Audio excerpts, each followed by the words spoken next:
Energy, we're here, the Waxman-Markey bill, which is the greatest,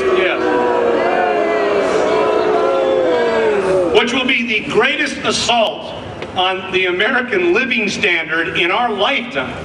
The Obama administration admits it's going to cost $647 billion, the cap and trade. It's not going to be a direct tax, it's going to be a tax you're paying to Al Gore, because he's going to own the carbon credits that everybody who uses energy will have to pay. You'll have to pay for the right to plug in your computer.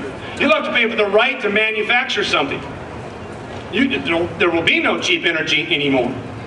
Is that a free market, by the way? I don't think that's a free market, no. It's going to be $647 billion, except when the members of the administration go to the House Ways and Means Committee and testify. They admitted it may be as high as $2.9 trillion. Jason Furman, an Obama advisor. They don't know how much this is going to cost. This is going to be, for heaven's sakes, how ridiculous is this, folks? There used to be a line saying, don't make a federal law out of everything. We now have, in the 2007 energy bill, signed by Bush, it's a bipartisan problem, a law that's starting in 2012 telling you the kind of light bulb you've got to put in your house. And somebody please tell the Sierra Club in Boulder that the CFL bulbs that are going to be mandated have mercury in them, for crying out loud. But talk about not making a federal law out of everything. This cap and trade is the most odious piece of legislation I have ever seen, and we really ought not to lose sight of this as we're debating all of the other issues. But look, we're denying ourselves access to our own energy resources. We're the only country that does it. Brazil just had an oil find off their coast. They're doing handstands down in Rio.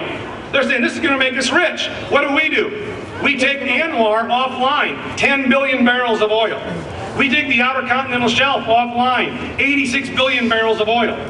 We make it prohibitively expensive to go in and get Rocky Mountain shale oil, whose reserves are larger than the entire Mideast, and we can't get at them. It is unconscionable that this government's policy, the Greens policy, the Sierra Club's policy, is denying access to our very own resources, to ourselves, our children, and our posterity.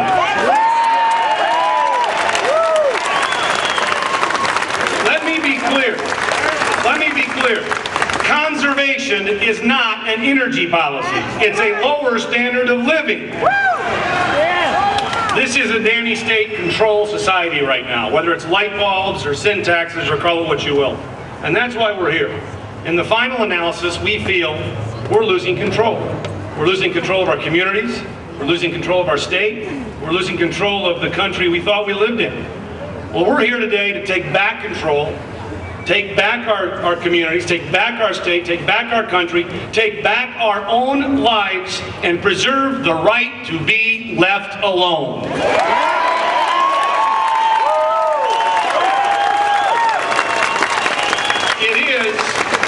It is the proper role of government in a free society. That's what we're talking about. When the founders or the great thinkers of the era of enlightenment, John Locke or David Hume or Montesquieu, when they were sitting there contemplating government, they were in an absolute place of freedom, an absolute state of nature, no controls whatsoever.